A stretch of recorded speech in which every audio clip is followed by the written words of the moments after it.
کیوں وہ چھونے میں گھس گئے؟ کیوں وہ اپنے ہمارے بندوں کو شہید کر رہے ہیں؟ آپ تو فخریہ انداز میں پاک فوج کا دفاع کر رہے ہیں، کرنا چاہیے، ٹھیک ہے، ہم پاکستانی ہیں، آپ فوج میں بھی رہے ہیں، تو لیکن ایسی نوبت کیوں آگئی کہ ہمارے فورسز والے بھی شہید ہو رہے ہیں اور دہشت گرد دن دناتے پھرتے ہیں اور چھونے میں گھس آتے ہیں؟ اصل وجہ یہ ہے کہ وہ چھاؤنی میں گھسے نہیں تھے، نہ ہی کوئی باہر سے حملہ ہوا ہے. وہ لوگ وہاں 39 دہشت گرد جو ہیں وہ انویسٹیگیشن کے لیے انہوں نے حراست میں رکھے ہوئے تھے اور وہ کافی دیر سے وہاں تھے.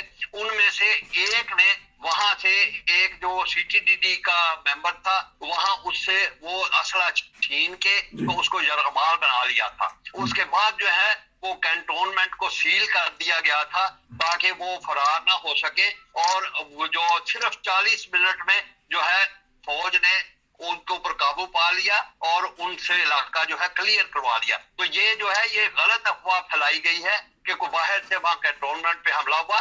وہاں وہ زیر حراست تھے سی ٹی ڈی سینٹر میں اور ان سے انویسٹیگیشن کی جا رہی تھی.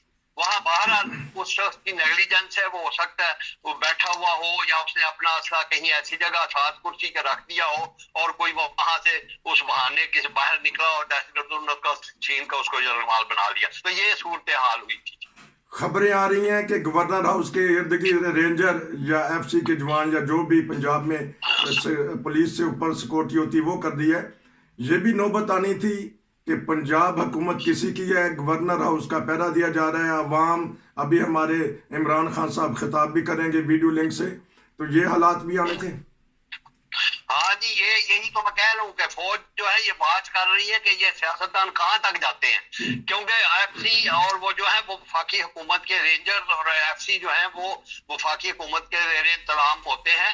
اور چونکہ انہوں نے آج گھیراؤ کرنا ہے گورنر ہاؤس کا، تو ظاہر ہے گورنر ہاؤس میں آپ کو کوئی پتہ نہیں کہ اس مجمع میں کون دہشت گرد ہو، کون ایسے شرارتی لوگ ہوں جو وہاں فساد پھیلانے کی کوشش کریں. تو اس لحاظ سے بجائے اس کے کہ فوج جو ہے مخالفت کرتی یا وہ اس کو کہتے، انہوں نے اپنی جو سول اتھارٹی کے انڈر جو فورسز ہیں قانون کو پابندی کروانے والی جیسے ایف سی ہے اور رینجرز ہے، ان کو وہاں لگا دیے ہیں. اور افسوس کی بات صرف یہی ہے، نہ یہ پی ٹی آئی والے سوچ رہے ہیں نہ پی ڈی ایم والے سوچ رہے ہیں کہ پولیس اور رینجر اور جو دوسرے ایف سی ہے یہ سارے کے سارے جو ہیں ان کے جلسے جلوسوں کو سنبھالنے میں لگے ہوئے ہیں، اور جو دہشت گرد ہیں اور جو ڈاکو ہیں جو چور ہیں وہ عوام کو لوٹنے میں لگے ہوئے ہیں. یہ سیاستدانوں کو اتنا بھی خیال نہیں ہے کہ ان کو ان کی ڈیوٹی کرنے دیں اور اپنے لیے جو ہے 800 اور 900 اور 2,000 کی نفری جو ہے اپنی حفاظت اور حراست میں رکھنے جانے کے لیے لگائی ہوئی ہے تاکہ یہ محفوظ رہیں، اور عوام جن کے دم سے یہ جو ہے یہ یہاں تک پہنچتے ہیں وہ بے شک قتل ہوتے رہے، لوٹتے رہے، ان کو کوئی خیال نہیں ہے. اور ایسے تنگ دل سیاستدان دنیا کی کسی ملک میں نے نہیں دیکھے. اس لیے تو میں نے کہا تھا کہ سیاست بچانی ہے یا ریاست بچانی ہے. عمران خان صاحب صبر کیوں نہیں کر لیتے؟ کیا وجہ ہے؟ 1 سال تو رہ گیا، کیوں وہ ایک بنی بنائی حکومت کو گرانا چاہتے ہیں؟ کیوں اپنا جو سوت کاٹا ہے انہوں نے اس سوت کو ریزہ ریزہ کرنا چاہتے ہیں؟ اس چرخے والی کی طرح جو سوت کاٹتی تھی پھر اس کو کاٹ بھی دیتی تھی، اس کو بکھیر دیتی تھی. تو یہ کیوں نہیں ان کو سمجھاتی کہ میری عمر اس وقت یہ ہے، مجھے اپنا اگر تاریخ میں اچھا نام پیدا کرنا ہے تو اچھی سیاست کریں اور تھوڑا سا انتظار کر لیں. اور پی ڈی ایم کو بھی چاہیے کچھ نہ کچھ تو ڈیٹ دے دیں، کچھ نہ کچھ نرمی دکھائیں تاکہ ہمارے عوام کو کچھ نہ کچھ تو ریلیف ملے. اصل بات یہ ہے کہ یہ جو یہ سازش جو ہے یہ سیاستدان ہمارے جو ہیں یہ کٹ پتلیاں ہیں. یہ باہر کے لوگوں سے اتنے قرضے میں جکڑے ہوئے ہیں کہ وہ لوگ جو ہیں ان کو استعمال کرتے ہیں. عمران خان بھی جو ہے یہ اس کی 2014 سے پلاننگ ہو رہی تھی کہ اس کو اقتدار میں لایا جانا ہے، بلکہ اس سے پہلے نوائے وقت نے 1991 میں غالباً لکھ دیا تھا کہ ایک کرکٹر کو جو ہے یہ تیار کیا جا رہا ہے کہ اس کو اقتدار میں لایا جائے. اور یہ جب آیا ہے اس کی 3 سال کی کارکردگی سے بھی یہ ظاہر ہوتا ہے کہ یہ پاکستان میں کوئی اچھائی کرنے کے لیے نہیں آیا تھا، بلکہ یہ صرف اس چیز کے لیے آیا تھا کہ پاکستان کو مزید قرضوں میں جکڑے اور ہماری ایٹمی پاور جو ہے وہ اس قابل نہ رہے کہ وہ اپنا خرچہ برداشت کر سکے. اور غالباً اسی چیز کو مد نظر رکھتے ہوئے جو ہے فوج کو اس سے ہاتھ جو ہے اپنے اٹھانے پڑے.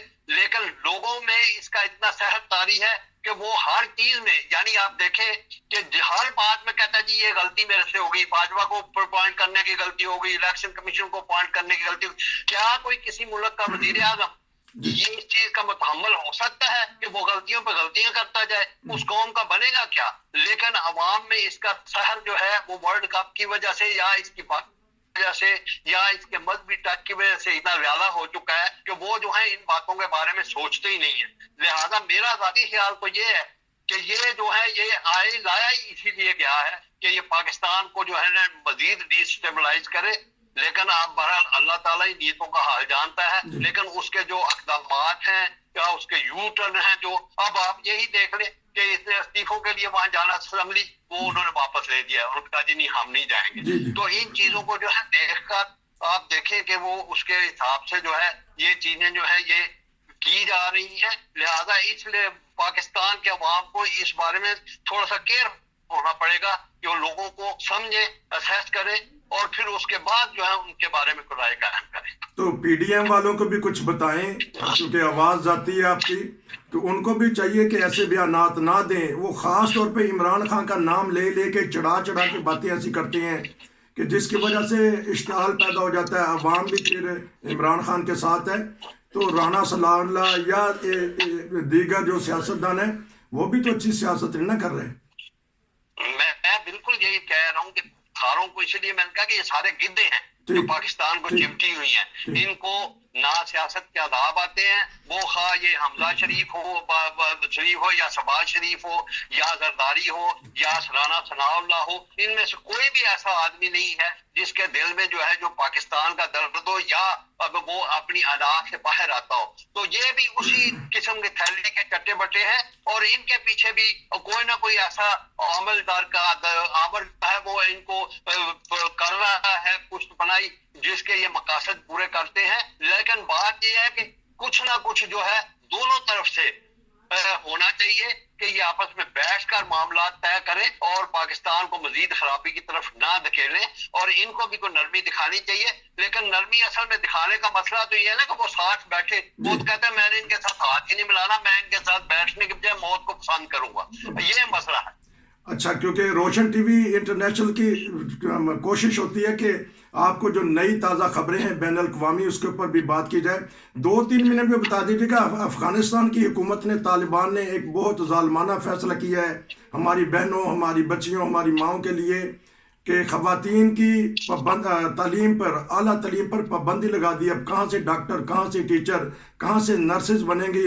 جو قوم کا معمار ہوتی ہیں، قوم کو بنانے والی ہوتی ہیں، وہ خواتین ہی ہوتی ہیں.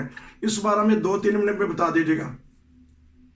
اصل میں بات اس سے پہلے میں صرف آپ کو ایک چھوٹی سی بات یہ بتا دوں کہ گورنر ہاؤس میں جو ہے یہ اب ہفتے والے دن کہہ رہے ہیں کہ اگر اس کو ڈی نوٹیفائی آج کر دیا تو ہفتے والے دن نیا الیکشن ہوگا گورنر ہاؤس میں وزیر اعلیٰ کا. اور اس لحاظ سے وہاں اجلاس جو ہے مسلم لیگ نون بلا لگی اور ان کے جو 16 بندے تھے جن کے ایم پی ایس پہ پابندی لگی ہوئی تھی انہوں نے ہائی کورٹ سے دوبارہ کر لیا ہے کہ جی ہماری جو ہے ایکسٹینڈ کی جائے اور ہمیں ووٹ ڈالنے کی اجازت ہے. اس کے بعد ہم آتے ہیں افغانستان کے فیصلے کی طرف. اصل بات یہ ہے کہ افغانستان میں جو ہے یا کسی بھی ملک میں ہر ایک اپنا الگ کلچر ہوتا ہے. وہاں جو ہے وہ اس چیز کو برداشت نہیں کرتے ہیں. آپ نے دیکھا وہ تشدد پرست لوگ ہیں، وہ جو ہے ایکسٹریمسٹ ہیں، وہ یہ برداشت نہیں کر رہے کہ عورتیں جو ہے ان کے معاملات کو چلائیں، کیونکہ ان کو پتہ ہے کہ جتنا یہ زیادہ پڑھیں گی یہ پھر سیاست میں بھی آئیں گی، یہ ہمارے سے ممبرشپ بھی مانگیں گی اسمبلیوں کی اور پھر ہمیں حکومت سے حصہ بھی مانگیں گی. تو اس لحاظ سے یہ جو انہوں نے فیصلہ کیا ہے یہ ان کی ذہنی سوچ ہے اور گندی سوچ ہے. اس لحاظ سے آج کل کے زمانے میں عورتوں کو جو ہے ان کو ایسا تعلیم اور تربیت دینی چاہیے کہ جس سے قوم آگے بڑھ سکے. لیکن ان کی سوچ علیحدہ ہے. وہ چونکہ کہتے ہیں جی ہم جو ہے ہم نے اسلام کو نافذ کرنا ہے اور ان کا اسلام جو ہے آج آ کے عورتوں پر ہی ٹوٹتا ہے. لہذا یہ صرف چند مہینے ہوگا کیونکہ وہ انٹرنیشنل پریشر اور وہاں کی جو تنظیمیں ہیں عورتیں جو ہیں وہ کچھ نہ کچھ اس کا حل نکالیں گی. اور میرا خیال ہے یہ عارضی پابندی ہوگی یہ مشکل نہیں رہے گی. آپ کا بہت شکریہ کہ آپ نے ریاست بچانی ہے، سیاست بچانی ہے، بڑا بھرپور طریقے سے تبصرہ کیا. انشاءاللہ آپ سے دوبارہ بات ہوگی. نصیر کو اجازت دیجیے. السلام علیکم.